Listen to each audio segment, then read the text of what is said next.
Eu gostaria de convidar você a abrir a sua Bíblia na carta do apóstolo Paulo aos Coríntios.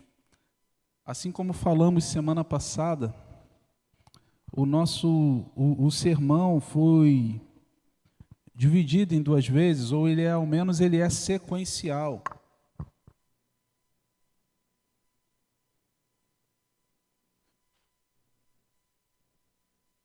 Primeira Coríntios, capítulo 13.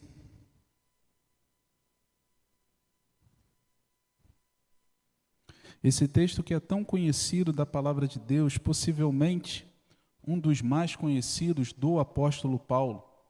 1 Coríntios, capítulo 13. Você que achou, diga amém. Amém.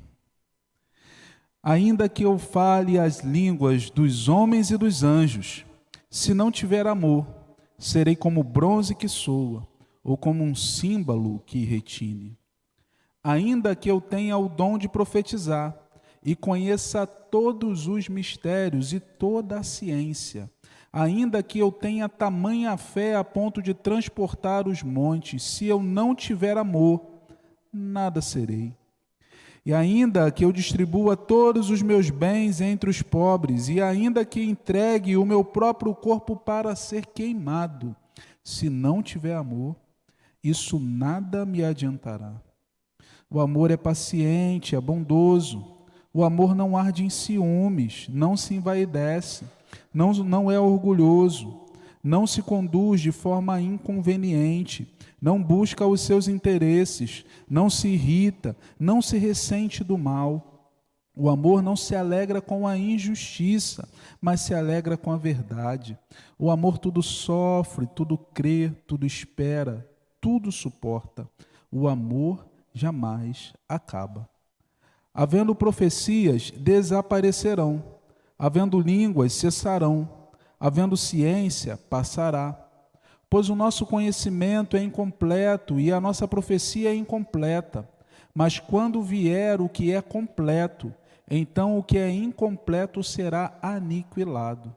Quando eu era menino, falava como menino, sentia como menino, pensava como menino. Quando cheguei a ser homem, desisti das coisas próprias de menino, porque agora vemos como num espelho, de forma obscura, depois veremos face a face. Agora o meu conhecimento é incompleto, depois conhecerei como também sou conhecido.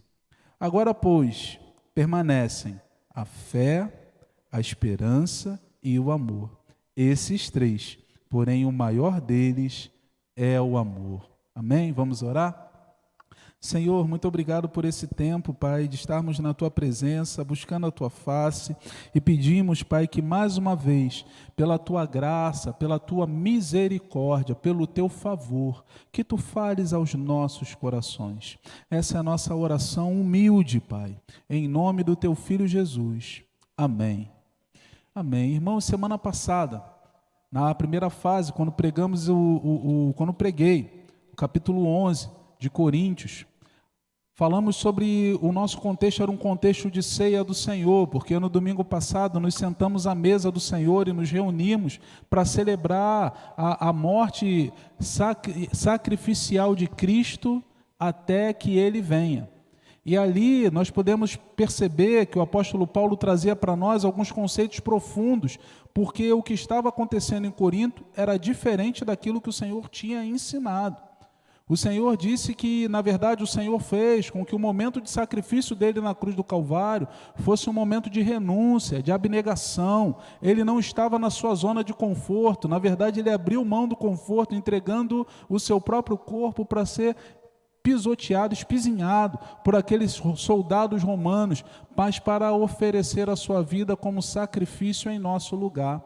E aquela igreja estava vivendo em falta de unidade, falta de comunhão.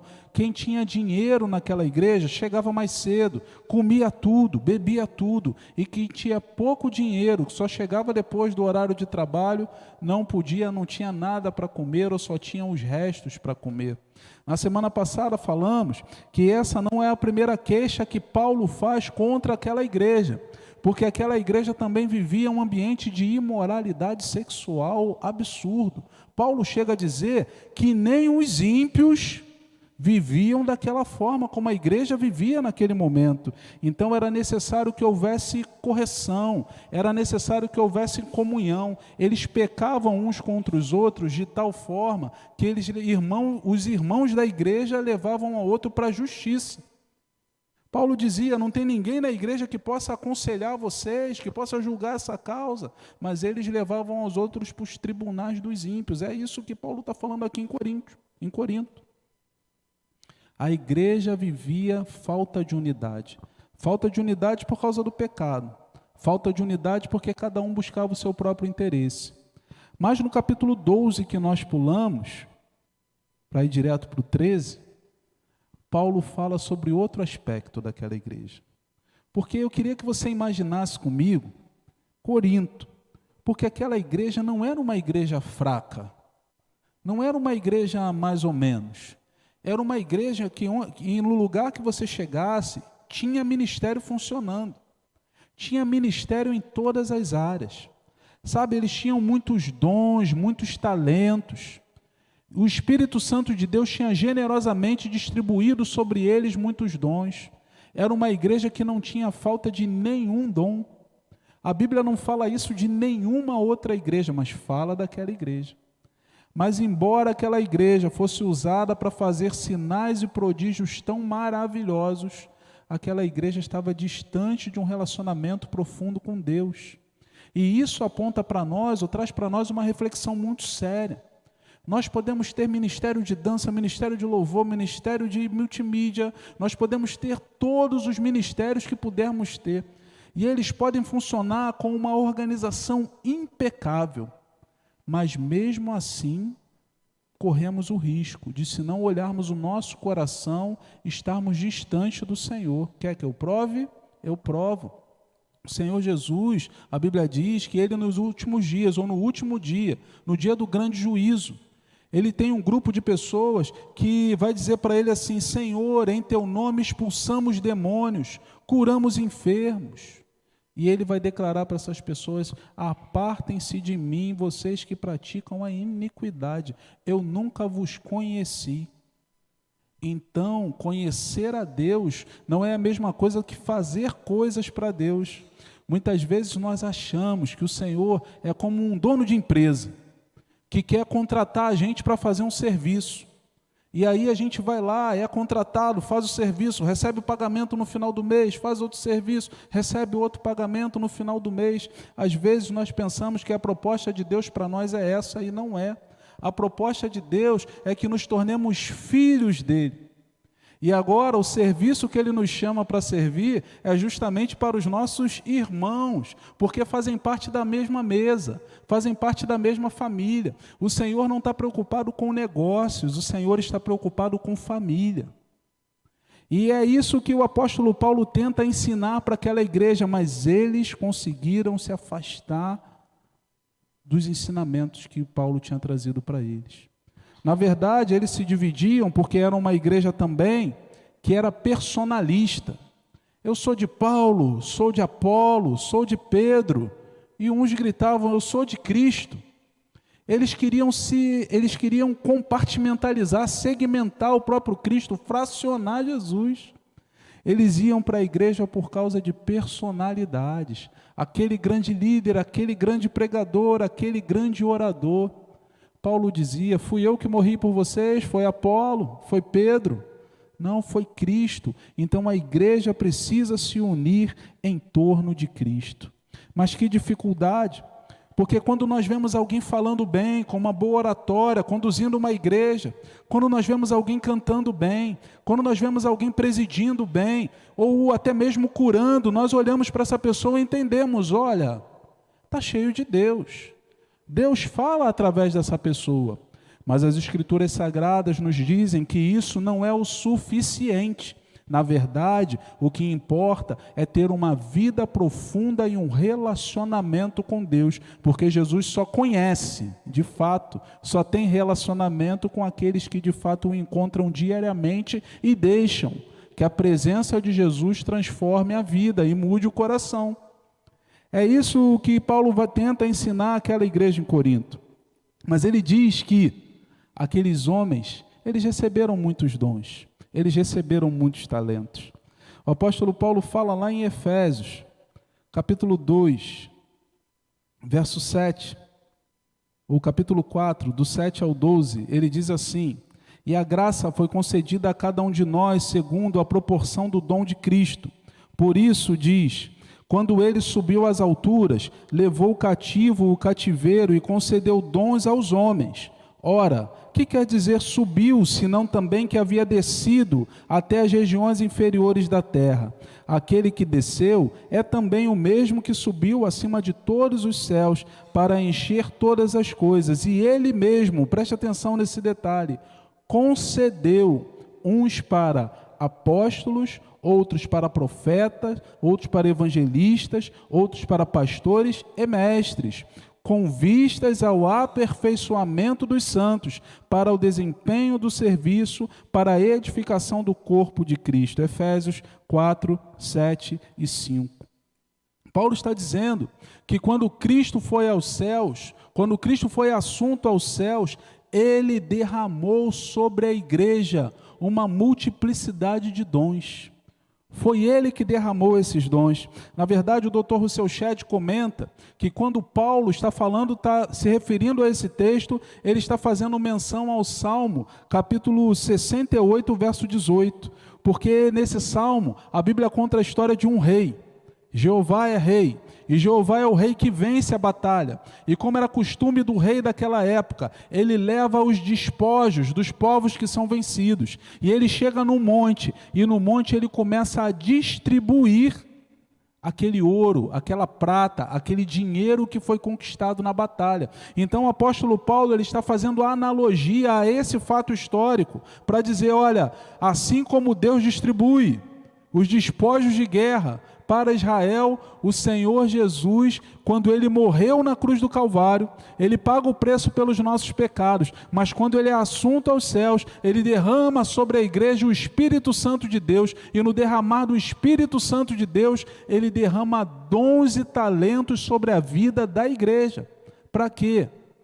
Para que a igreja seja fortalecida, para que a igreja seja edificada como o corpo de Cristo. Então Deus é aquele que derrama dons e talentos sobre a sua vida. Deus é aquele que derrama dons e talentos sobre a igreja. Você é crente? Se você é crente, erga uma de suas mãos agora em nome de Jesus. Se você é crente, irmão, Deus derramou dons e talentos sobre você. Pelo menos um. Pode dizer para a pessoa que está do teu lado, ó, pelo menos um você tem. Pelo menos um. Você tem. Porque a Bíblia garante isso para nós. Agora, para que serve esse dom e talento? Não é para eu colocar na prateleira da fé, dizendo, eu sei cantar, dançar, orar bonito, eu sei evangelizar de forma com entusiasmo, mas esse dom e talento foi feito para servir o meu irmão, para edificar o meu irmão, para que ele seja amadurecido na caminhada da fé. E aí eu faço essa pergunta para você: seu dom e talento tem servido para edificar aquele que está ao seu lado? Você já integra um ministério? Você já está com a mão na massa no trabalho ministerial aqui na nossa primeira igreja batista em Marechal Hermes?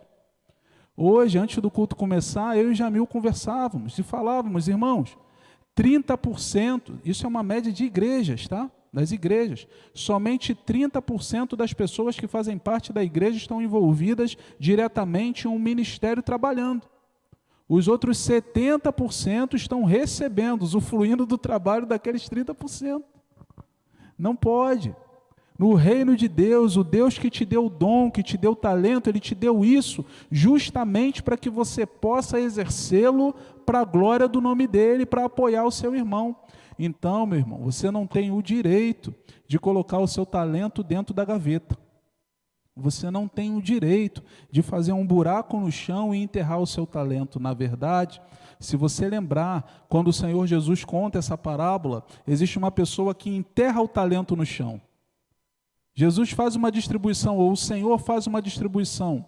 A um dá 10, a outro dá 5, e a outro dá apenas um talento. O de 10 pegou aquele talento, trabalhou, prosperou, trouxe outros 10. O de 5 trabalhou o seu talento, prosperou, trouxe outros 5. Mas o que só tinha um talento, sabe o que ele fez? Um buraco e escondeu. Quando o senhor daquele homem voltou, pediu a prestação de contas, aquele homem entregou apenas um talento, o senhor falou, não, o outro entregou 10, vai ganhar 10 cidades para governar, o outro entregou 5, vai ganhar 5 cidades para governar, mas você, que tinha um talento e não fez nada com ele, servo mau, você não multiplicou seu talento, você é mau. Aquele homem foi lançado num lugar de sofrimento. Irmãos, o Senhor Jesus, através dessa parábola, deixa muito claro para nós que nós não temos o direito de deixar de exercer aquilo que o Senhor nos capacitou para fazer. Então é necessário que coloquemos em prática, é necessário que arregacemos as mangas e coloquemos a mão na massa para trabalhar para a glória do Senhor, mas nunca esquecendo.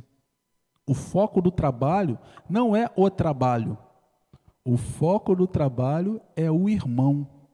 É abençoar o irmão, porque eu e você podemos nos enganar e entender que o objetivo da igreja é colocar ar-condicionado na parede. E aí a gente vai colocar ar-condicionado nessas paredes aqui, vai colocar mais ali.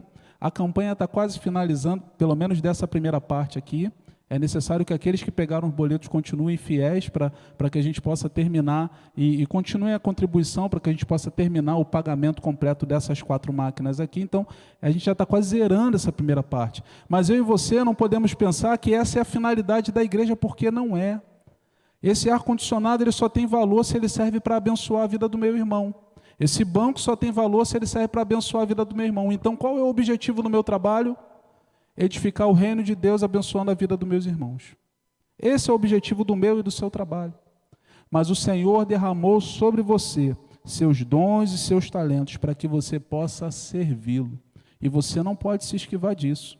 Você não pode ir para trás, você não pode esconder os seus talentos. Pelo contrário, você deve servir a Deus e glorificar o nome do Senhor. No capítulo 12, o apóstolo Paulo, ele faz uma comparação, ele compara a igreja com o corpo. E ele fala assim, a igreja, o corpo não é só olho. O corpo não é só olho. O corpo não é só mão, o corpo não é só braço, o corpo não é só cabeça. O corpo tem elementos diferentes. E é essa composição que faz com que nós possamos pensar, nos movimentar, falar, agir, fazer coisas diversas. O apóstolo Paulo parece levantar a possibilidade de que alguns estão dizendo assim, mas eu queria ser olho, ou eu queria ser perna, eu queria ser cabeça, eu queria estar numa outra condição, eu queria ter o dom e o talento que o meu irmão tem. Eu não queria ter o que eu tenho, eu queria ter o que o outro tem. Às vezes a gente no corpo de Cristo quer ter o que o outro tem, irmãos. E isso não é vontade de Deus para a nossa vida, porque o Senhor fez você com tanto carinho, o Senhor fez você com tanto cuidado, o Senhor fez você com tanto planejamento específico. O Senhor permitiu que você passasse por situações na sua vida que foram te moldando para te trazer exatamente até esse momento. E aí você diz para o Senhor que Ele fez errado, que Ele agiu errado, que na verdade Ele tinha que dar para você aquilo que Ele deu para o outro. Não, irmãos, o Senhor sabe o que faz. Você pode dizer assim com você mesmo, o Senhor sabe o que faz. O Senhor sabe o que faz. Ele te conduziu até esse processo, Ele te conduziu até esse momento, para que você, do jeito que você é, com os dons que você tem, que você possa usá-los para a glória do Senhor. Mas não esqueça, você pode crescer dentro dos seus dons, você pode crescer dentro do seu ministério.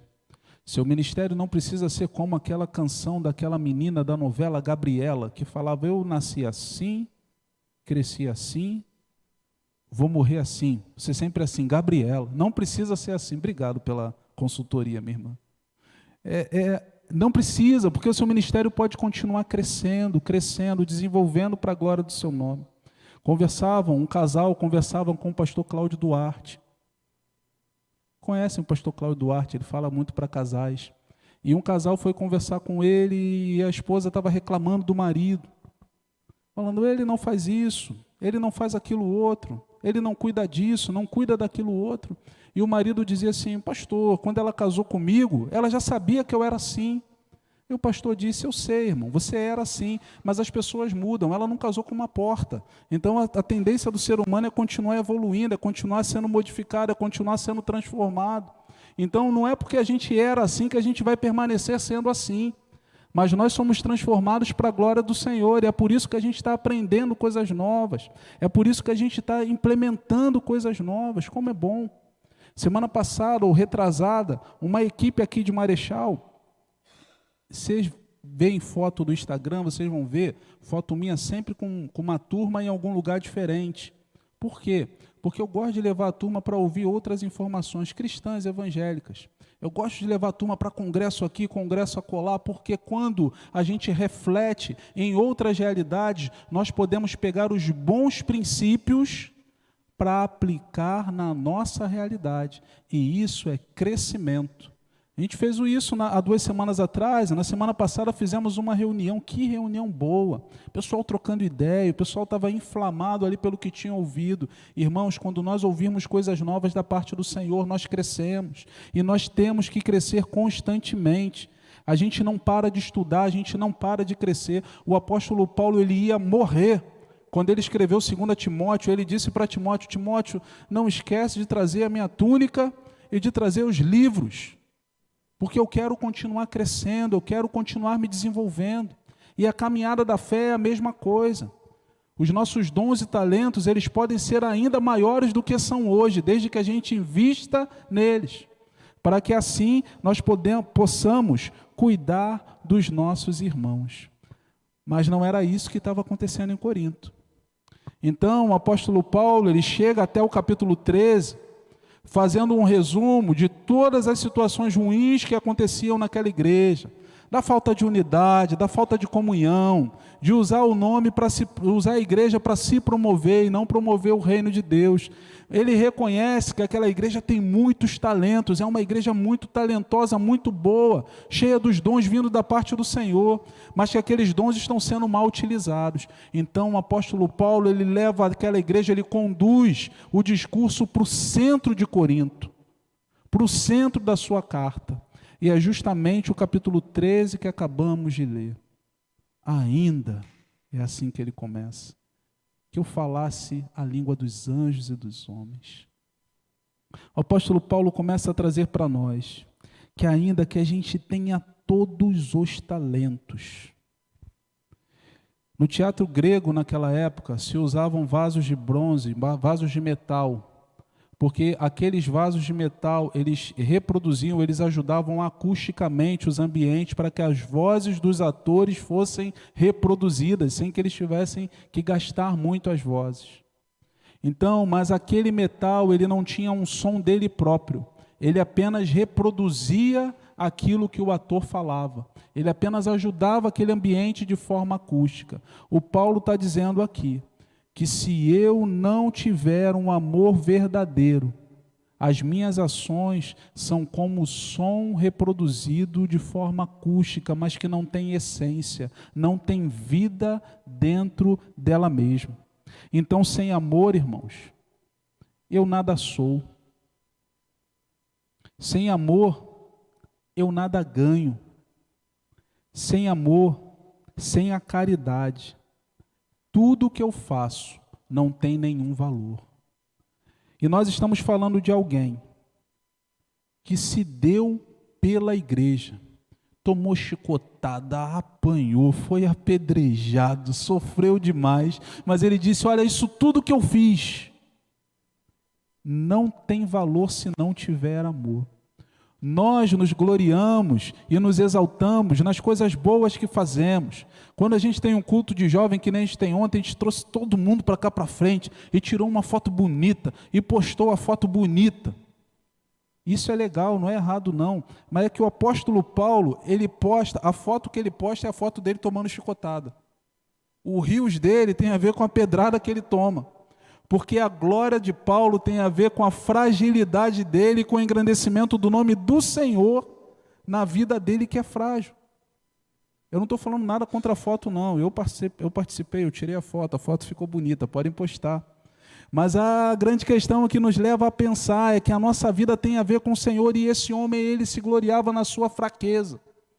Por quê? Porque ele amava ao Senhor, mas ele amava a igreja. Por isso o seu comportamento e sua vida tinham a ver com isso. Ele entendia que sem amor, nada do que ele fazia teria o menor valor, teria o menor significado. E aí ele começa a falar que esse amor ele tem algumas características. Por exemplo, esse amor é paciente. Essa palavra paciente é macrotemai. Eita! O que isso quer dizer? Essa palavra não é utilizada para circunstâncias, mas é utilizada para pessoas. Então, quando o apóstolo Paulo estava falando aqui de ser paciente, ele não estava falando ser paciente nas provações, mas ele estava falando de ser paciente com as pessoas, nos relacionamentos. Você tem sido paciente com seu irmão? Lá vem aquele irmãozinho, lá vem aquela irmãzinha, ela vai falar aquilo de novo. Ela vai ficar contando a mesma história. O apóstolo Paulo estava dizendo: sejam pacientes, sejam benignos. Benigno é reagir com bondade àqueles que vos maltratam. Irmão, Jesus falou que se a gente convida para a festa, que se a gente trata bem, somente aqueles que nos tratam bem, sabe quanto é que a gente ganha? Nada. Isso é normal, isso é comum. Agora o desafio é agir com bondade com a pessoa que faz mal para você. E é esse o amor que o apóstolo Paulo está ensinando. Esse amor ele tem a característica de não arder em ciúmes, ele não se ufana, não se ensoberbece, não é inconveniente. É um amor que não é ciumento, gente. Quando ele vê a glória do outro, ele fica feliz com a glória do outro. Eu lembro de uma vez, estava num pequeno grupo, participava de uma célula de um pequeno grupo, e um dos rapazes dali tinha feito uma prova de um concurso, mas para que ele fosse empossado no concurso era necessário que ele tivesse concluído a faculdade. E ele tinha terminado a matéria, tinha apresentado o TCC, estava com prazo contadinho. Precisava que o TCC fosse corrigido para que ele pudesse ter o diploma, para que quando chamado ele pudesse assumir a função. Ele era crente.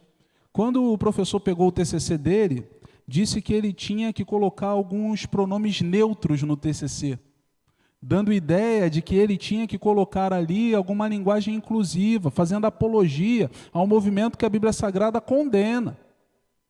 Aquele menino, como crente em Jesus, ele permaneceu firme e disse: professor, eu não vou fazer isso. Primeiro porque o português não ensina isso, a matéria não ensina isso, está errado dentro da matéria. Segundo, porque não é isso que as Escrituras Sagradas me ensinam. O professor disse para ele: olha, então vai ficar difícil para você se formar, e você precisa do diploma. Irmãos, aquele motivo, quando o rapaz trouxe aquela história para o pequeno grupo, nós oramos. Mas como oramos naquela semana, jejuamos, buscamos a presença do Senhor. E o Senhor quebrantou o coração não somente daquele professor, mas a banca foi marcada, ele apresentou o seu TCC, seu trabalho de conclusão de curso, ele foi aprovado. O Senhor colocou alguém no caminho dele que facilitou na secretaria, para que ele pudesse receber o diploma o quanto antes. Ele foi lá, levou o diploma e assumiu o cargo público para o qual ele havia passado. Naquele dia, parecia que eu tinha passado na prova. Parecia que eu estava assumindo o cargo público. Sabe, aquelas pessoas que participavam daquela célula, todas elas se alegraram, como se elas mesmas tivessem conquistado. Por quê? Porque quando nossa família conquista algo, nós nos alegramos. Quando é nosso filho que conquista, nós nos alegramos. Quando é nosso pai que conquista, nós nos alegramos. Isso enche o nosso coração de gozo e alegria. Mas é necessário que olhemos para o corpo de Cristo da mesma forma. Porque se olharmos para o nosso irmão da igreja aqui da mesma forma, quando ele se alegrar, nós não ficaremos com ciúmes. Quando nós vemos uma pessoa tendo desenvoltura no ministério A ou ministério B, nós não nos tornaremos, não ficaremos enciumados com aquela situação. Irmãos, é bom pregar a palavra de Deus, como é bom estar aqui aos domingos, mas se você veio às quartas-feiras, você está vendo os nossos irmãos crescendo na pregação da palavra de Deus. Você viu semana passada o irmão Jamil, como a palavra de Deus falou ao meu coração, como a irmã Dina na semana retrasada pregando falou ao meu coração, como na semana anterior o pastor Francinilton falou ao meu coração. Esse lugar é um lugar de crescimento, é um lugar de desenvolvimento. Então, nós não podemos ter ciúmes daqueles que estão crescendo para a glória do Senhor. Pelo contrário, nós devemos estimulá-los entendendo que aquela vitória também é nossa vitória. Certa vez, um pregador disse, ou um pastor dizia, se você quer na sua igreja ter bons pregadores, você precisa se habituar a dar oportunidade àqueles que vão começando, porque aqueles que vão começando vão se desenvolvendo, aprendendo e se tornarão excelentes pregadores, mas você precisa dar oportunidade, precisa incentivar, precisa incluir. Nós precisamos estar abertos a entender, claro que com critério, mas a envolver pessoas no reino de Deus sem, contudo, quando essas pessoas crescerem, deixar que o ciúme tome conta do nosso coração. Não precisa ser psicólogo para entender que é muito mais fácil chorar com os que choram do que se alegrar com os que se alegram. Às vezes você para compartilhar um problema com uma pessoa e aquela pessoa se compadece do problema. E ela interage contigo, ela ora contigo.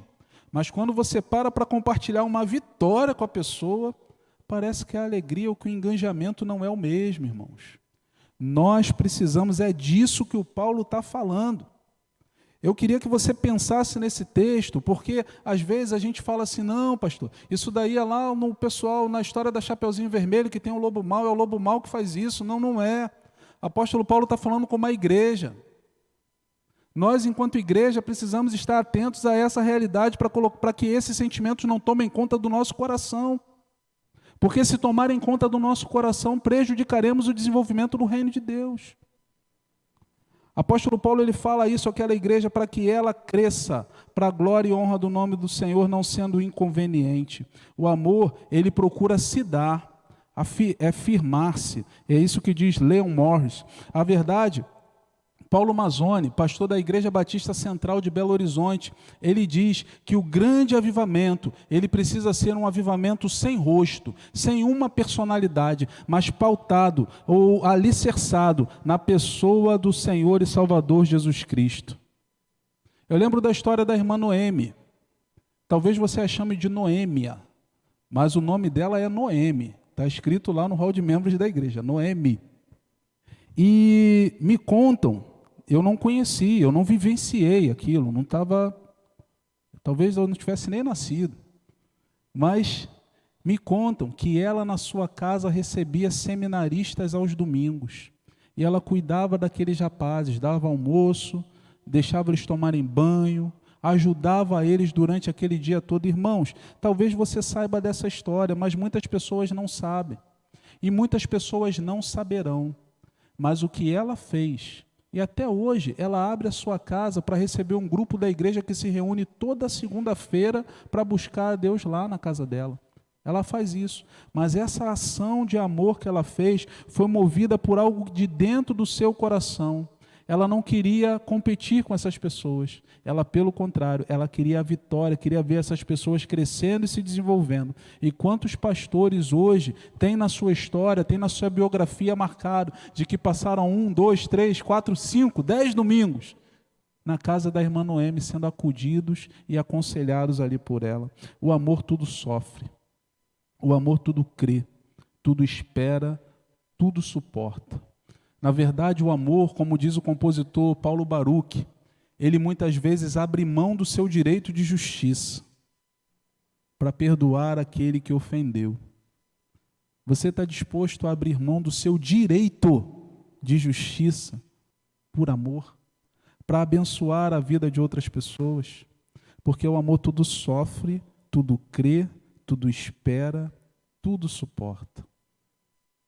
Ô Senhor, dá-nos esse amor que encha os nossos corações, para que possamos demonstrar esse amor àqueles que estão ao nosso redor. Esse amor, ele tem uma durabilidade. Os versículos 8 até os versículos 13, ele vai dizer, o amor jamais acaba. Então a sua durabilidade é eterna.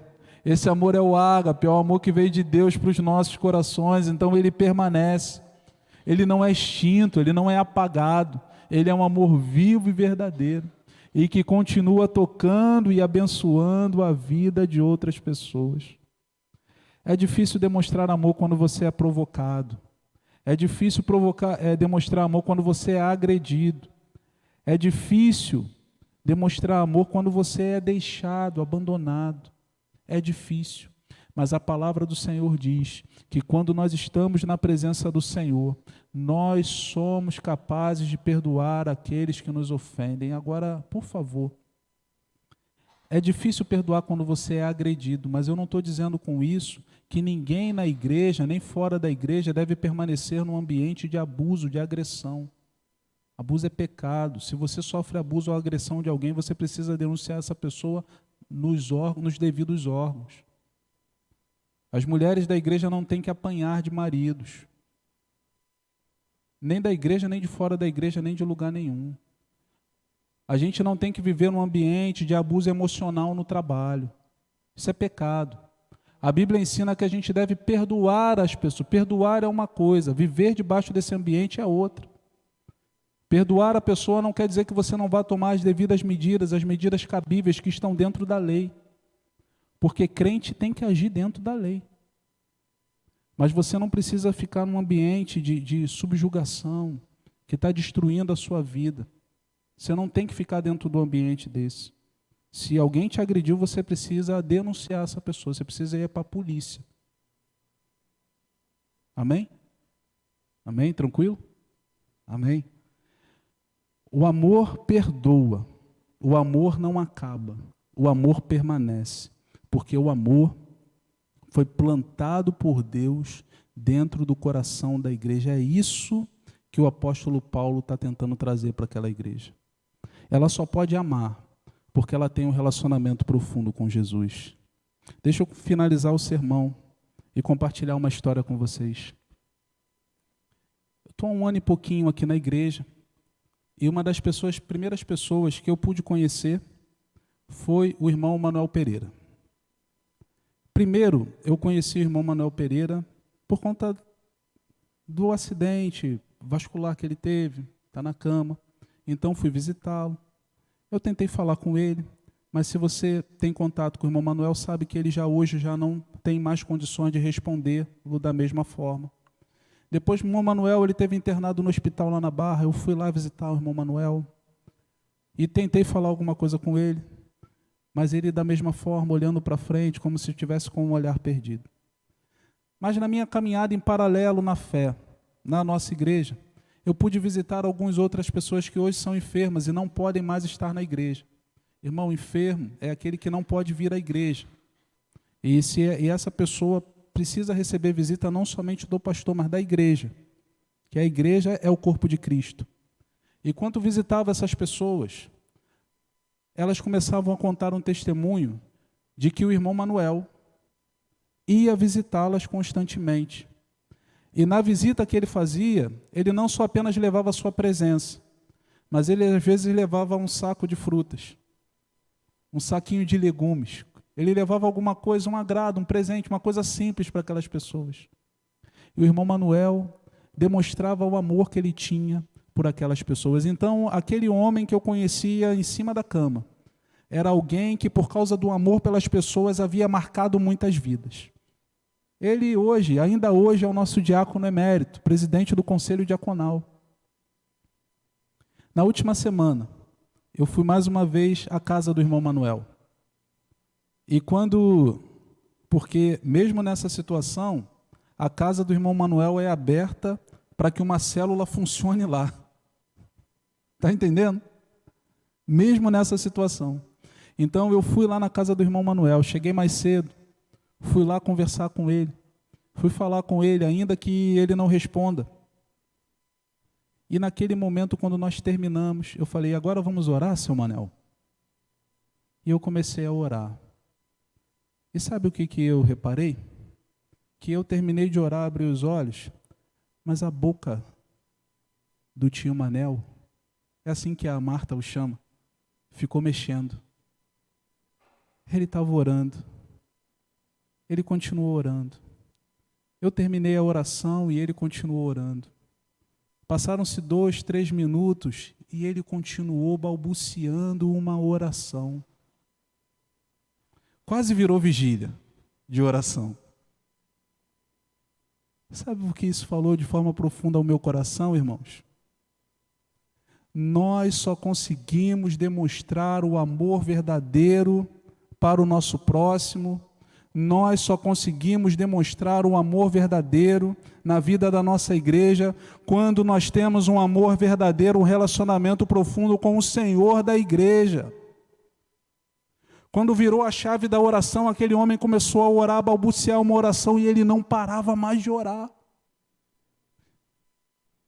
Isso demonstra o profundo amor e relacionamento que ele tem com Jesus. O apóstolo Paulo fala, pode falar a língua dos homens, pode falar a língua de anjo, pode entregar seu corpo para ser queimado, pode fazer o que você quiser. Se o ágape de Deus, se o amor de Deus não for a motivação que enche o seu coração e que norteia a sua vida, é como um sino, como um símbolo que retine, não tem valor. Eu quero, para mim e para você, que o nosso amor seja um amor valioso, que seja um amor verdadeiro, que não seja como um sino que retine. Mas para isso, ele precisa ser plantado, estabelecido, alicerçado, num relacionamento profundo com Deus, que se evidencia no trato que eu tenho com o meu irmão, que é manifestado na ação dos meus dons e talentos para servir a Deus e servir a igreja para a glória do Senhor. Amém? Que o Espírito Santo de Deus possa ministrar ao seu coração, completar no seu coração aquilo que precisa ser completado, mas que essa noite seja uma noite para a igreja de tomada de decisão, decisão de amar, decisão de servir, decisão de empenhar seus talentos, seu ministério para glorificar o nome de Jesus, decisão de deixar que o amor de Deus alcance a sua vida, o seu coração, que Ele te cure, que Ele te restaure, para que você possa ser um agente de cura, de restauração, não somente na saúde física, mas também na saúde emocional, na saúde espiritual, em todas as áreas da sua vida. Por favor, feche seus olhos. Senhor, nós te agradecemos, Pai, porque o Senhor nos amou, e o Senhor nos amou primeiro, Pai. Primeiro, antes que fizéssemos qualquer coisa, o Senhor demonstrou o teu amor, derramou o teu amor sobre as nossas vidas e os nossos corações. E eu te peço que esse amor derramado em nós venha transbordar, para que eles possam alcançar, ou para que ele possa alcançar a vida da nossa igreja, a vida dos nossos irmãos, e que a nossa motivação não seja a nossa própria glória, mas seja sempre a tua glória, Pai. Que nós não sejamos partidários, Pai, mas que nós sejamos, ó Deus, acolhedores, cheios do teu amor, cheios da tua presença, porque queremos, ó Deus, ser uma igreja que evidencia a manifestação do teu Espírito Santo e do teu poder e que influencia aqueles que estão ao nosso redor. Muito obrigado, Senhor. Muito obrigado pela primeira igreja batista de Marechal. Muito obrigado, Senhor Deus, pelos meus irmãos. Agora, que o amor de Deus, o Pai, que a graça redentora e consoladora e as consolações do Santo Espírito de Deus sejam sobre sua vida, sejam sobre sua casa, sejam sobre sua família. Tenha uma semana abençoada, em nome de Jesus.